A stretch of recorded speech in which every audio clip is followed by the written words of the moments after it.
ಓಂ ಶಾಂತಿ. ಮಧುರಾತಿ ಮಧುರ ಶಿವ ಪರಮಾತ್ಮ ತಂದೆಯ ಮಧುರ ಮಹಾವಾಕ್ಯವನ್ನು ಕೇಳೋಣ. ಇಂದಿನ ಮುರಳಿಯ ದಿನಾಂಕವಾಗಿದೆ 14/4/2026. ಪ್ರಾತಃ ಮುರಳಿ ಬಾಪ್ತಾದ ಮಧುಬನ್. ಮಧುರ ಮಕ್ಕಳೇ, ದೇವತೆಗಳಾಗಬೇಕೆಂದರೆ ಅಮೃತವನ್ನು ಕುಡಿಯಿರಿ ಮತ್ತು ಕುಡಿಸಿರಿ. ಅಮೃತವನ್ನು ಕುಡಿಯುವವರೇ ಶ್ರೇಷ್ಠಾಚಾರಿಗಳಾಗುತ್ತಾರೆ. ಪ್ರಶ್ನೆಯಾಗಿದೆ, ಈ ಸಮಯದಲ್ಲಿ ಸತ್ಯಯುಗಿ ಪ್ರಜೆಗಳು ಯಾವ ಆಧಾರದ ಮೇಲೆ ತಯಾರಾಗುತ್ತಿದ್ದಾರೆ? ಉತ್ತರ: ಯಾರು ಈ ಜ್ಞಾನದಿಂದ ಪ್ರಭಾವಿತರಾಗುತ್ತಾರೆ, ಬಹಳ ಚೆನ್ನಾಗಿದೆ ಎಂದು ಹೇಳುತ್ತಾರೆ. ಆದರೆ ಆ ವಿದ್ಯೆಯನ್ನು ಓದುವುದಿಲ್ಲವೋ, ಪರಿಶ್ರಮ ಪಡುವುದಿಲ್ಲವೋ ಅವರು ಪ್ರಜೆಗಳಾಗಿ ಬಿಡುತ್ತಾರೆ. ಪ್ರಭಾವಿತರಾಗುವುದು ಎಂದರೆ ಪ್ರಜೆಗಳಾಗುವುದು. ಸೂರ್ಯವಂಶಿ ರಾಜ ರಾಣಿಯಾಗಲು ಪರಿಶ್ರಮ ಪಡಬೇಕಲ್ಲವೇ?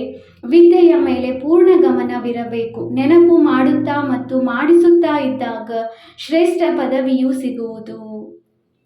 ಗೀತೆಯಾಗಿದೆ, ನೀನು ರಾತ್ರಿಯನ್ನು ನಿದ್ರಿಸುತ್ತಾ ಕಳೆದೆ, ಹಗಲನ್ನು ತಿನ್ನುತ್ತಾ ಕಳೆದೆ. ಓಂ ಶಾಂತಿ. ಮಕ್ಕಳು, ಗೀತೆಯನ್ನು ಕೇಳಿದಿರಿ. ನಮ್ಮ ಜೀವನವು ವಜ್ರ ಸಮಾನವಾಗಿತ್ತು, ಈಗ ಕವಡೆಯಂತಾಗಿ ಬಿಟ್ಟಿದೆ. ಇದಂತೂ ಸಾಮಾನ್ಯ ಮಾತಾಗಿದೆ.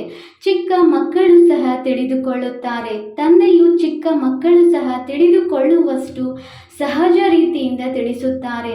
ಸತ್ಯನಾರಾಯಣನ ಕಥೆಯನ್ನು ತಿಳಿಸುವಾಗ ಚಿಕ್ಕ ಚಿಕ್ಕ ಮಕ್ಕಳು ಸಹ ಕುಳಿತುಕೊಳ್ಳುತ್ತಾರೆ. ಆದರೆ ಆ ಸತ್ಸಂಗಗಳಲ್ಲಿ ಏನೆಲ್ಲವನ್ನು ತಿಳಿಸುತ್ತಾರೆಯೋ ಅವೆಲ್ಲವೂ ಕಥೆಗಳಾಗಿವೆ.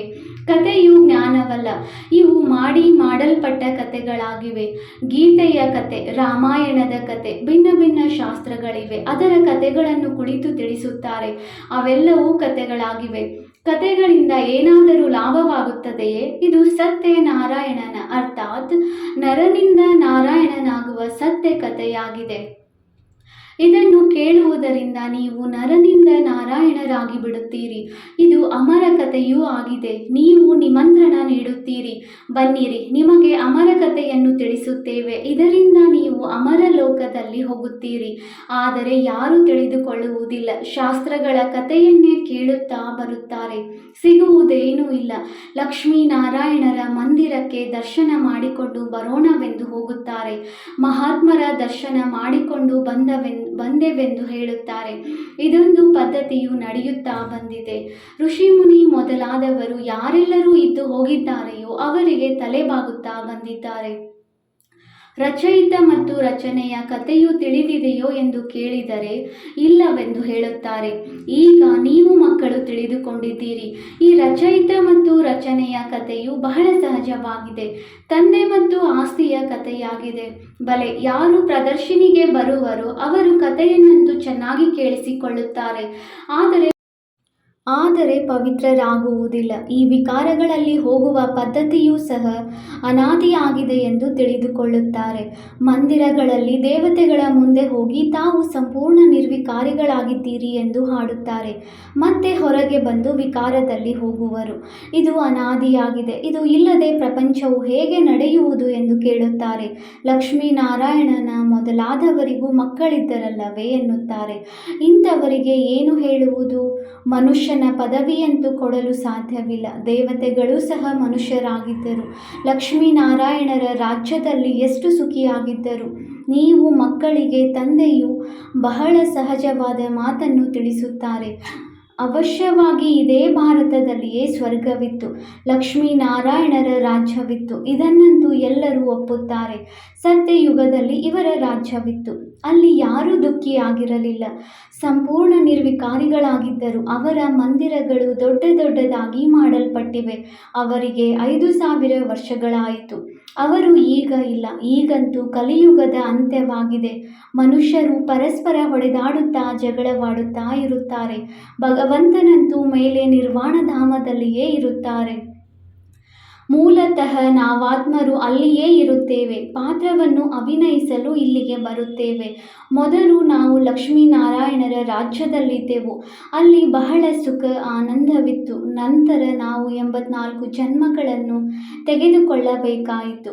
84 ಜನ್ಮಗಳ ಚಕ್ರವೆಂದು ಗಾಯನವೂ ಇದೆ. ನಾವು ಸೂರ್ಯವಂಶದಲ್ಲಿ 1250 ವರ್ಷಗಳ ಕಾಲ ರಾಜ್ಯಭಾರ ಮಾಡಿದೆವು. ಅಲ್ಲಿ ಅಪಾರ ಸುಖವಿತ್ತು. ಸಂಪೂರ್ಣ ನಿರ್ವಿಕಾರಿಗಳಾಗಿದ್ದೆವು. ವಜ್ರ ವೈಡೂರ್ಯಗಳ ಮಹಲುಗಳು ಇತ್ತು. ನಾವೇ ರಾಜ್ಯಭಾರ ಮಾಡಿದೆವು. ನಂತರ 84 ಜನ್ಮಗಳಲ್ಲಿ ಬರಬೇಕಾಯಿತು. ಈ ವಿಶ್ವದ ಚರಿತ್ರೆ ಭೂಗೋಳದ ಚಕ್ರವು ಸುತ್ತುತ್ತಾ ಇದೆ. ಅರ್ಧ ಕಲ್ಪ ಸುಖವಿತ್ತು. ರಾಮರಾಜ್ಯದಲ್ಲಿದ್ದೆವು. ನಂತರ ಮನುಷ್ಯರು ವೃದ್ಧಿಯಾಗುತ್ತಾ ಹೋಯಿತು. ಸತ್ಯಯುಗದಲ್ಲಿ ಕೇವಲ 9 ಲಕ್ಷ ಜನ ಇದ್ದರು. ಸತ್ಯಯುಗದ ಅಂತ್ಯದಲ್ಲಿ ವೃದ್ಧಿಯಾಗಿ 9 ಲಕ್ಷದಿಂದ 2 ಕೋಟಿಯಾಗಿ ಬಿಟ್ಟರು. ನಂತರ 12 ಜನ್ಮಗಳು. ತ್ರೇತಾಯುಗದಲ್ಲಿ ಬಹಳ ಸುಖ ಶಾಂತಿಯಲ್ಲಿದ್ದೀರಿ. ಒಂದೇ ಧರ್ಮವಿತ್ತು. ನಂತರ ಏನಾಯಿತು? ರಾವಣ ರಾಜ್ಯವು ಆರಂಭವಾಯಿತು. ರಾಮರಾಜ್ಯ ಮತ್ತು ರಾವಣ ರಾಜ್ಯವನ್ನು ನೋಡಿ ಬಹಳ ಸಹಜ ರೀತಿಯಿಂದ ತಿಳಿಸುತ್ತೇನೆ. ಚಿಕ್ಕ ಚಿಕ್ಕ ಮಕ್ಕಳಿಗೂ ಸಹ ಹೀಗೆ ತಿಳಿಸಬೇಕು. ಮತ್ತೇನಾಯಿತು? ದೊಡ್ಡ ದೊಡ್ಡ ಚಿನ್ನ ವಜ್ರ ವೈಡೂರ್ಯಗಳ ಮಹಲುಗಳು ಭೂಕಂಪದಲ್ಲಿ ಕೆಳಗೆ ಹೊರಟು ಹೋದವು. ಭಾರತವಾಸಿಗಳು ವಿಕಾರಿಯಾಗಿರುವುದರಿಂದಲೇ ಭೂಕಂಪವಾಯಿತು. ನಂತರ ರಾವಣ ರಾಜ್ಯವು ಆರಂಭವಾಯಿತು. ಪವಿತ್ರರಿಂದ ಅಪವಿತ್ರರಾಗಿ ಬಿಟ್ಟರು. ಇದಕ್ಕೆ ಚಿನ್ನದ ಲಂಕೆಯು ಕೆಳಗಡೆ ಹೊರಟು ಹೋಯಿತೆಂದು ಹೇಳುತ್ತಾರೆ. ಸ್ವಲ್ಪವಾದರೂ ಉಳಿದಿರಬೇಕಲ್ಲವೇ? ಅದರಿಂದ ಮಂದಿರ ಇತ್ಯಾದಿಗಳನ್ನು ಕಟ್ಟಿಸಿರುತ್ತಾರೆ. ಭಕ್ತಿ ಮಾರ್ಗವು ಆರಂಭವಾಯಿತು. ಮನುಷ್ಯರು ವಿಕಾರಿಯಾಗತೊಡಗಿದರು. ನಂತರ ರಾವಣ ರಾಜ್ಯವು ನಡೆಯಿತು. ಆಗಿನಿಂದ ಆಯಸ್ಸು ಕಡಿಮೆಯಾಯಿತು. ನಾವು ನಿರ್ವಿಕಾರಿ ಯೋಗಿಗಳಿಂದ ವಿಕಾರಿ ಭೋಗಿಗಳಾಗಿ ಬಿಟ್ಟೆವು. ಯಥಾ ರಾಜ ರಾಣಿ ತಥಾ ಪ್ರಜಾ, ಎಲ್ಲರೂ ವಿಕಾರಿಗಳಾಗಿ ಬಿಟ್ಟರು. ಈ ಕಥೆಯು ಎಷ್ಟು ಸಹಜವಾಗಿದೆ. ಚಿಕ್ಕ ಚಿಕ್ಕ ಕನ್ಯೆಯರು ಈ ಕಥೆಯನ್ನು ತಿಳಿಸಿದ್ದೆಯಾದರೆ ದೊಡ್ಡ ದೊಡ್ಡ ವ್ಯಕ್ತಿಗಳೂ ಸಹ ತಲೆ ತಗ್ಗಿಸುವರು. ಈಗ ತಂದೆಯು ಕುಳಿತು ತಿಳಿಸುತ್ತಾರೆ. ಅವರೇ ಜ್ಞಾನ ಸಾಗರ ಪತಿತ ಪಾವನನಾಗಿದ್ದಾರೆ. ಒಳ್ಳೆಯದು. ದ್ವಾಪರದಲ್ಲಿ ಭೋಗಿ ಪತಿತರಾಗಿ ಬಿಟ್ಟರು. ಆಗ ಅನ್ಯ ಧರ್ಮಗಳು ಪ್ರಾರಂಭವಾಗುತ್ತಾ ಹೋಯಿತು. ಯಾವ ಅಮೃತದ ನಶೆ ಇತ್ತು ಅದು ಸಮಾಪ್ತಿಯಾಯಿತು. ಜಗಳ ಕಲಹಗಳಾಗತೊಡಗಿತು. ದ್ವಾಪರದಿಂದ ಹಿಡಿದು ನಾವು ಕೆಳಗಿಳಿಯುತ್ತಲೇ ಬಂದೆವು. ಕಲಿಯುಗದಲ್ಲಿ ನಾವು ಇನ್ನೂ ವಿಕಾರಿಗಳಾದೆವು. ಕಲ್ಲಿನ ಮೂರ್ತಿಗಳನ್ನು ಮಾಡುತ್ತಲೇ ಬಂದೆವು. ಹನುಮಂತ ಗಣೇಶನ ಕಲ್ಲು ಬುದ್ಧಿಯವರಾದ ಕಾರಣ ಕಲ್ಲಿನ ಪೂಜೆಯನ್ನೇ ಮಾಡಲು ಆರಂಭಿಸಿದೆವು. ಭಗವಂತನು ಕಲ್ಲು ಮಣ್ಣಿನಲ್ಲಿದ್ದಾರೆಂದು ತಿಳಿದುಕೊಂಡಿದ್ದೆವು. ತಂದೆಯು ತಿಳಿಸುತ್ತಾರೆ. ಹೀಗೆ ಮಾಡುತ್ತಾ ಮಾಡುತ್ತಾ ಭಾರತದ ಸ್ಥಿತಿಯು ಹೇಗಾಯಿತು? ಮತ್ತೆ ಪುನಃ ತಂದೆಯು ಬಂದು ವಿಷವನ್ನು ಬಿಡಿ, ಅಮೃತವನ್ನು ಪಾನ ಮಾಡಿ ಮತ್ತೆ ರಾಜ್ಯ ಭಾಗ್ಯವನ್ನು ಪಡೆಯಿರಿ. ವಿಷವನ್ನು ಬಿಟ್ಟು ನೀವು ಮನುಷ್ಯರಿಂದ ದೇವತೆಗಳಾಗುವಿರಿ. ಆದರೆ ವಿಷವನ್ನು ಬಿಡುವುದೇ ಇಲ್ಲ. ವಿಷಕ್ಕಾಗಿ ಎಷ್ಟೊಂದು ಹೊಡೆಯುತ್ತಾರೆ, ತೊಂದರೆ ಕೊಡುತ್ತಾರೆ. ಆದ್ದರಿಂದಲೇ ದ್ರೌಪದಿಯು ಕರೆದಳಲ್ಲವೇ? ನೀವೀಗ ತಿಳಿದುಕೊಂಡಿದ್ದೀರಿ. ಅಮೃತವನ್ನು ಕುಡಿಯದ ವಿನಃ ನಾವು ದೇವತೆಗಳಾಗುವುದು ಹೇಗೆ? ಸತ್ಯಯುಗದಲ್ಲಂತೂ ರಾವಣನು ಇರುವುದಿಲ್ಲ. ತಂದೆಯು ತಿಳಿಸುತ್ತಾರೆ. ಎಲ್ಲಿಯವರೆಗೆ ಶ್ರೇಷ್ಠಾಚಾರಿಗಳಾಗುವುದಿಲ್ಲವೋ ಅಲ್ಲಿಯವರೆಗೆ ಸತ್ಯಯುಗದಲ್ಲಿ ಬರಲು ಸಾಧ್ಯವಿಲ್ಲ. ಯಾರು ಶ್ರೇಷ್ಠಾಚಾರಿಗಳಾಗಿದ್ದರೋ ಅವರು ಭ್ರಷ್ಟಾಚಾರಿಗಳಾಗಿದ್ದಾರೆ. ಪುನಃ ಈಗ ಅಮೃತವನ್ನು ಕುಡಿದು ಶ್ರೇಷ್ಠಾಚಾರಿಗಳಾಗಬೇಕಾಗಿದೆ. ನನ್ನನ್ನೇ ನೆನಪು ಮಾಡಿ ಎಂದು ತಂದೆಯು ಹೇಳುತ್ತಾರೆ. ಗೀತೆಯನ್ನು ಮರೆತು ಬಿಟ್ಟಿರಾ? ಗೀತೆಯನ್ನು ರಚನೆಯನ್ನು ನಾನು ಮಾಡಿದೆನು. ಹೆಸರನ್ನಂತೂ ಕೃಷ್ಣನದನ್ನು ಹಾಕಿಬಿಟ್ಟಿರಿ. ಈ ಲಕ್ಷ್ಮೀನಾರಾಯಣರಿಗೆ ಯಾರು ರಾಜ್ಯ ಪದವಿಯನ್ನು ಕೊಟ್ಟರು? ಅವಶ್ಯವಾಗಿ ಭಗವಂತನೇ ಕೊಟ್ಟಿರಬೇಕು. ಹಿಂದಿನ ಜನ್ಮದಲ್ಲಿ ಭಗವಂತನು ರಾಜಯೋಗವನ್ನು ಕಲಿಸಿದರು. ನಂತರ ಹೆಸರನ್ನು ಕೃಷ್ಣನದನ್ನು ಹಾಕಿದರು ಅಂದಾಗ ತಿಳಿಸಿಕೊಡಲು ಅಭ್ಯಾಸ ಮಾಡಬೇಕಾಗಿದೆ. ಬಹಳ ಸಹಜವಾದ ಕಥೆಯಾಗಿದೆ. ಇದನ್ನು ತಿಳಿಸಲು ತಂದೆಗೆ ಎಷ್ಟು ಸಮಯ ಹಿಡಿಸಿತು? ಅರ್ಧ ಗಂಟೆಯಲ್ಲಿ ಇಷ್ಟು ಸಹಜವಾದ ಮಾತು ಸಹ ಅರ್ಥವಾಗುವುದಿಲ್ಲವೇ? ಆದ್ದರಿಂದ ತಂದೆಯು ತಿಳಿಸುತ್ತಾರೆ. ಕೇವಲ ಒಂದು ಚಿಕ್ಕ ಕಥೆಯನ್ನಾಗಿ ಮಾಡಿ ಅನ್ಯರಿಗೆ ತಿಳಿಸಿಕೊಡಬೇಕು. ಕೈಯಲ್ಲಿ ಚಿತ್ರವನ್ನು ಹಿಡಿದುಕೊಳ್ಳಿ. ಸತ್ಯಯುಗದಲ್ಲಿ ಲಕ್ಷ್ಮೀನಾರಾಯಣರ ರಾಜ್ಯ, ನಂತರ ರಾಮ ಸೀತೆಯರ ರಾಜ್ಯ, ನಂತರ ದ್ವಾಪರ ಯುಗದಲ್ಲಿ ರಾವಣ ರಾಜ್ಯವು ಪ್ರಾರಂಭವಾಯಿತು. ಎಷ್ಟು ಸಹಜವಾದ ಕಥೆಯಾಗಿದೆ. ಅವಶ್ಯವಾಗಿ ನಾವು ದೇವತೆಗಳಾಗಿದ್ದೆವು. ಕ್ಷತ್ರಿಯರು, ವೈಶ್ಯ, ನಂತರ ಶೂದ್ರರಾದೆವು. ಈಗ ತಮ್ಮನ್ನು ದೇವತೆಗಳು ಎಂದು ತಿಳಿಯದ ಕಾರಣ ಹಿಂದೂ ಎಂದು ಹೇಳಿಬಿಡುತ್ತಾರೆ. ಧರ್ಮಶ್ರೇಷ್ಠ ಕರ್ಮಶ್ರೇಷ್ಠರಿಂದ ಕರ್ಮಭ್ರಷ್ಟರಾಗಿದ್ದೇವೆ. ಹೀಗೆ ಚಿಕ್ಕ ಚಿಕ್ಕ ಮಕ್ಕಳು ಸಹ ಭಾಷಣ ಮಾಡಿ ಸಭೆಯಲ್ಲಿ ಮತ್ತೊಮ್ಮೆ ಹೇಳಿ ಎಂದು ಹೇಳಿಸಿಕೊಳ್ಳಬೇಕು. ತಂದೆಯು ಎಲ್ಲ ಸೇವಾ ಕೇಂದ್ರದವರಿಗೂ ತಿಳಿಸುತ್ತಿದ್ದಾರೆ. ಈಗ ದೊಡ್ಡ ದೊಡ್ಡವರು ಕಲಿಯದಿದ್ದರೆ ಚಿಕ್ಕ ಚಿಕ್ಕ ಕುಮಾರಿಯರಿಗೆ ಕಲಿಸಿಕೊಡಿ. ಕುಮಾರಿಯರ ಹೆಸರು ಸಹ ಇದೆ.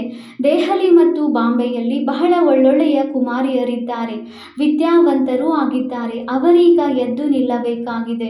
ಎಷ್ಟೊಂದು ಸೇವೆ ಮಾಡಬಹುದು. ಕುಮಾರಿಯರು ಎದ್ದು ನಿಂತರೆ ಹೆಸರು ಪ್ರಸಿದ್ಧವಾಗಿ ಬಿಡುವುದು. ಸಾಹುಕಾರ ಮನೆಯವರು ಧೈರ್ಯವನ್ನಿಡುವುದು ಬಹಳ ವಿರಳ. ಅವರಿಗೆ ಸಾಹುಕಾರತನದ ನಶೆ ಇರುತ್ತದೆ. ವರದಕ್ಷಿಣೆ ಸಿಗುತ್ತದೆ ಎಂದರೆ ಸಾಕು. ಕುಮಾರಿಯರು ವಿವಾಹ ಮಾಡಿಕೊಂಡು ಮುಖ ಕಪ್ಪು ಮಾಡಿಕೊಂಡು ಎಲ್ಲರ ಮುಂದೆ ತಲೆಬಾಗಬೇಕಾಗುತ್ತದೆ. ತಂದೆಯು ಎಷ್ಟು ಸಹಜವಾಗಿ ತಿಳಿಸುತ್ತಾರೆ, ಆದರೆ ಪಾರಸ ಬುದ್ಧಿಯಾಗುವ ವಿಚಾರವೇ ಬರುವುದಿಲ್ಲ. ನೋಡಿ, ಕೆಲವರು ಓದುವುದೇ ಬರುವುದಿಲ್ಲ. ಅಂಥವರು ಸಹ MP MLAಗಳಾಗಿದ್ದಾರೆ. ವಿದ್ಯೆಯಿಂದ ಏನೇನೆಲ್ಲ ಆಗಿಬಿಡುತ್ತಾರೆ. ಈ ವಿದ್ಯೆಯು ಬಹಳ ಸಹಜವಾಗಿದೆ. ಬಹಳ ಒಳ್ಳೊಳ್ಳೆಯ ಕುಮಾರಿಯರಿದ್ದಾರೆ, ಆದರೆ ಅವರಿಗೆ ಅವರದೇ ನಶೆ ಏರಿದೆ. ಸ್ವಲ್ಪ ಕೆಲಸ ಮಾಡಿದರೂ ಸಹ ನಾವು ತುಂಬ ಕೆಲಸ ಮಾಡಿದೆವೆಂದು ತಿಳಿದುಕೊಳ್ಳುತ್ತಾರೆ. ಈಗಂತೂ ಬಹಳಷ್ಟು ಸೇವೆ ಇದೆ. ಇತ್ತೀಚೆಗೆ ಕುಮಾರಿಯರು ಬಹಳ ಫ್ಯಾಷನ್ನಲ್ಲಿಯೇ ಇರುತ್ತಾರೆ. ಅಲ್ಲಂತೂ ಸ್ವಾಭಾವಿಕ ಸೌಂದರ್ಯವಿರುತ್ತದೆ.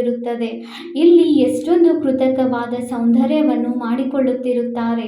ಕೇವಲ ಕೂದಲಿಗಾಗಿಯೇ ಎಷ್ಟೊಂದು ಹಣವನ್ನು ಕೊಡುತ್ತಾರೆ.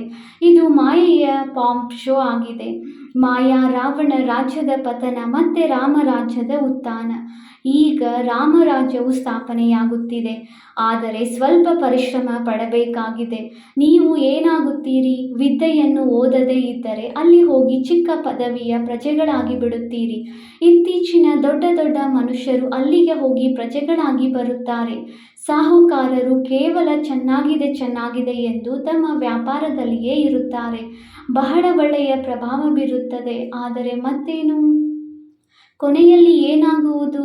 ಅಲ್ಲಿಗೆ ಹೋಗಿ ಪ್ರಜೆಗಳಾಗುತ್ತಾರೆ. ಪ್ರಭಾವಿತರಾಗುವುದು ಎಂದರೆ ಪ್ರಜೆಗಳಾಗುವುದಾಗಿದೆ. ಯಾರು ಪರಿಶ್ರಮ ಪಡುತ್ತಾರೆಯೋ ಅವರು ರಾಮರಾಜ್ಯದಲ್ಲಿ ಬರುತ್ತಾರೆ. ತಿಳಿದುಕೊಳ್ಳುವುದು ಸಹಜವಾಗಿದೆ. ಈ ಕಥೆಯ ನಶೆಯಲ್ಲಿ ಯಾರಿದ್ದರೂ ಸಹ ದೋಣಿಯು ಪಾರಾಗಿ ಬಿಡುವುದು.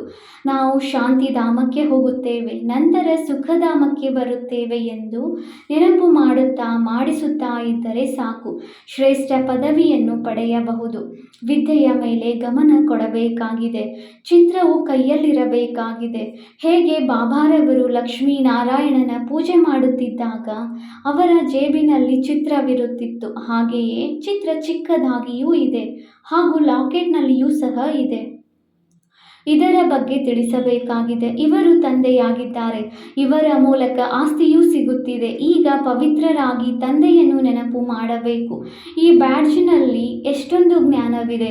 ಇದರಲ್ಲಿ ಸಂಪೂರ್ಣ ಜ್ಞಾನವಿದೆ. ಇದರ ಬಗ್ಗೆ ತಿಳಿಸುವುದು ಬಹಳ ಸಹಜವಾಗಿದೆ. ಸೆಕೆಂಡಿನಲ್ಲಿ ತಂದೆಯಿಂದ ಸ್ವರ್ಗದ ಜೀವನ್ಮುಕ್ತಿಯ ಆಸ್ತಿಯೂ ಸಿಗುತ್ತಿದೆ. ಇದನ್ನು ಯಾರು ತಿಳಿಸಿದರೂ ಸಹ ಜೀವನ್ಮುಕ್ತಿ ಪದವಿಯ ಅಧಿಕಾರಿಗಳಾಗಿ ಬಿಡುತ್ತಾರೆ. ಬಾಕಿ ವಿದ್ಯೆಯ ಅನುಸಾರ ಶ್ರೇಷ್ಠ ಪದವಿಯನ್ನು ಪಡೆಯುತ್ತೀರಿ. ಸ್ವರ್ಗದಲ್ಲಂತೂ ಬರುತ್ತೀರಲ್ಲವೇ? ಕೊನೆಯಲ್ಲಂತೂ ಬರಬೇಕಲ್ಲವೇ? ವೃದ್ಧಿಯಾಗಲೇಬೇಕಾಗಿದೆ. ದೇವಿ ದೇವತಾ ಧರ್ಮವು ಶ್ರೇಷ್ಠವಾಗಿದೆ. ಅವರಂತೂ ಆಗುತ್ತಾರಲ್ಲವೇ? ಲಕ್ಷಾಂತರ ಲೆಕ್ಕದಲ್ಲಿ ಪ್ರಜೆಗಳಾಗುತ್ತಾರೆ. ಸೂರ್ಯವಂಶಿಯಾಗುವುದರಲ್ಲಿಯೇ ಪರಿಶ್ರಮವಿದೆ. ಸರ್ವಿಸ್ ಮಾಡುವವರೇ ಒಳ್ಳೆಯ ಪದವಿಯನ್ನು ಪಡೆಯುತ್ತಾರೆ. ಇವರ ಹೆಸರುಗಳು ಸಹ ಪ್ರಸಿದ್ಧವಾಗಿದೆ.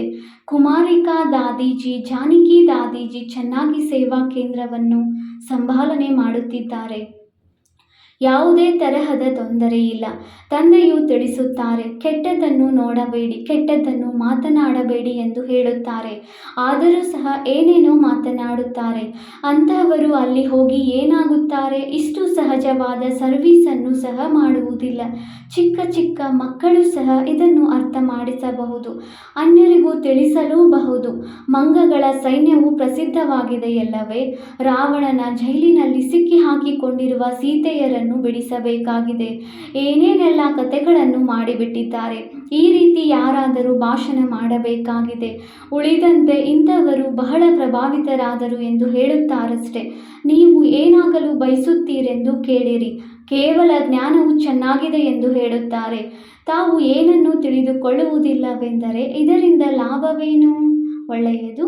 ಮಧುರಾತಿ ಮಧುರ ಅಗಲಿ ಹೋಗಿ ಮರಳಿ ಸಿಕ್ಕಿರುವ ಮಕ್ಕಳ ಪ್ರತಿ ಮಾತಾಪಿತ ಬಾಪ್ತಾದಾರವರ ನೆನಪು, ಪ್ರೀತಿ ಹಾಗೂ ಸುಪ್ರಭಾತ. ಆತ್ಮಿಕ ಮಕ್ಕಳಿಗೆ ಆತ್ಮಿಕ ತಂದೆಯ ನಮಸ್ತೆ. ನಾವು ಆತ್ಮಿಕ ಮಕ್ಕಳಿಂದ ಆತ್ಮಿಕ ತಂದೆಗೆ ನೆನಪು, ಪ್ರೀತಿ ಹಾಗೂ ನಮಸ್ತೆ ನಮಸ್ತೆ ನಮಸ್ತೆ. ಧಾರಣೆಗಾಗಿ ಮುಖ್ಯ ಸಾರ. ಪಾಯಿಂಟ್ ನಂಬರ್ 1, ಪಾರಸ ಬುದ್ಧಿಯವರಾಗಲು ವಿದ್ಯೆಯ ಮೇಲೆ ಸಂಪೂರ್ಣ ಗಮನವನ್ನಿಡಬೇಕಾಗಿದೆ. ಶ್ರೀಮತದಂತೆ ಓದಿ ಮತ್ತು ಓದಿಸಬೇಕಾಗಿದೆ. ಅಲ್ಪ ಕಾಲದ ಸಾಹುಕಾರಿ, ನಶೆ, ಫ್ಯಾಷನ್ನನ್ನು ಬಿಟ್ಟು ಬೇಹದ್ದಿನ ಸೇವೆಯಲ್ಲಿ ತೊಡಗಬೇಕಾಗಿದೆ. ಪಾಯಿಂಟ್ ನಂಬರ್ 2, ಕೆಟ್ಟದ್ದನ್ನು ಕೇಳಬೇಡಿ, ಕೆಟ್ಟದ್ದನ್ನು ನೋಡಬೇಡಿ, ಯಾವುದೇ ವ್ಯರ್ಥ ಮಾತು ಮಾತನಾಡಬಾರದು, ಯಾರ ಮೇಲೆಯೂ ಪ್ರಭಾವಿತರಾಗಬಾರದು. ಎಲ್ಲರಿಗೂ ಸತ್ಯನಾರಾಯಣನ ಚಿಕ್ಕ ಕಥೆಯನ್ನು ತಿಳಿಸಬೇಕಾಗಿದೆ. ವರದಾನ: ನವಜೀವನದ ಸ್ಮೃತಿಯಿಂದ ಕರ್ಮೇಂದ್ರಿಯಗಳ ಮೇಲೆ ವಿಜಯವನ್ನು ಪ್ರಾಪ್ತಿ ಮಾಡಿಕೊಳ್ಳುವಂತಹ ಮರುಜೀವ ಭವ. ಯಾವ ಮಕ್ಕಳು ಸಂಪೂರ್ಣವಾಗಿ ಮರುಜೀವಿಯಾಗಿ ಬಿಡುತ್ತಾರೆಯೋ ಅವರ ಕರ್ಮೇಂದ್ರಿಯಗಳು ಆಕರ್ಷಣೆಯಾಗಲು ಸಾಧ್ಯವಿಲ್ಲ. ಮರುಜೀವಿ ಆಗುವುದು ಅರ್ಥಾತ್ ಎಲ್ಲ ಕಡೆಗಳಿಂದ ಸತ್ತು ಹೋಗುವುದು. ಹಳೆಯ ಆಯಸ್ಸು ಸಮಾಪ್ತಿಯಾಯಿತು. ಯಾವಾಗ ಹೊಸ ಜನ್ಮವಾಯಿತೆಂದರೆ ಹೊಸ ಜನ್ಮ, ಹೊಸ ಜೀವನದಲ್ಲಿ ಕರ್ಮೇಂದ್ರಿಯಗಳು ವಶವಾಗಲು ಹೇಗೆ ಸಾಧ್ಯ? ಬ್ರಹ್ಮ ಕುಮಾರ ಕುಮಾರಿಯರು ಹೊಸ ಜೀವನದಲ್ಲಿ ಕರ್ಮೇಂದ್ರಿಯಗಳ ವಶರಾಗುವುದು ಎಂತಹ ವಸ್ತುವಾಗಿದೆ? ಈ ತಿಳುವಳಿಕೆಯಿಂದಲೂ ದೂರ. ಶೂದ್ರತ್ವದ ಅಂಶವೂ ಸಹ ಶ್ವಾಸ ಅರ್ಥಾತ್ ಸಂಸ್ಕಾರ ಎಲ್ಲಿಯೂ ಸಿಲುಕಿರಬಾರದು. ಸ್ಲೋಗನ್: ಅಮೃತ ವೇಳೆಯಲ್ಲಿ ಹೃದಯದಲ್ಲಿ ಪರಮಾತ್ಮನ ಸ್ನೇಹವನ್ನು ಸಮಾವೇಶ ಮಾಡಿಕೊಳ್ಳುತ್ತೀರೆಂದರೆ ಮತ್ಯಾವುದೇ ಸ್ನೇಹವು ಆಕರ್ಷಿಸಲು ಸಾಧ್ಯವಿಲ್ಲ. ಅವ್ಯಕ್ತ ಸೂಚನೆ: ಮಹಾನರಾಗಲು ಮಧುರತೆ ಮತ್ತು ನಮ್ರತೆಯ ಗುಣ ಧಾರಣೆ ಮಾಡಿ. ಸಂಘಟನೆಯಲ್ಲಿ ಸಫಲತೆ ಪ್ರಾಪ್ತಿ ಮಾಡಿಕೊಳ್ಳಲು ಸದಾ ನಮ್ರಚಿತ್ತ ಸಿಂಹಾಸನದ ಮೇಲೆ ವಿರಾಜಮಾನರಾಗಿರಿ. ಇದೇ ಸಿಂಹಾಸನದ ಮೇಲೆ ಕುಳಿತು ಜವಾಬ್ದಾರಿಯ ಕಿರೀಟ ಧಾರಣೆ ಮಾಡಿಕೊಂಡು ಭವಿಷ್ಯ ಪದವಿಯನ್ನು ಮಾಡಿಕೊಳ್ಳಿರಿ. ಸಿಂಹಾಸನದಿಂದ ಇಳಿಯಬೇಡಿರಿ, ಇದರ ಮೇಲೆ ಕುಳಿತು ಕಾರ್ಯ ಮಾಡಿ, ಆಗ ಸಫಲತೆ ಸಿಗುತ್ತಿರುವುದು. ಅದಕ್ಕಾಗಿ ಮೊದಲು ನೀವು ಎನ್ನುವ ಪಾಠವನ್ನು ಪಕ್ಕಾ ಮಾಡಿಕೊಳ್ಳಿರಿ. ಇದರಿಂದ ನಿಮ್ಮ ಸಂಸ್ಕಾರ ಎಲ್ಲರ ಜೊತೆ ಸಹಜವಾಗಿ ಮಿಲನವಾಗುವುದು. ಓಂ ಶಾಂತಿ.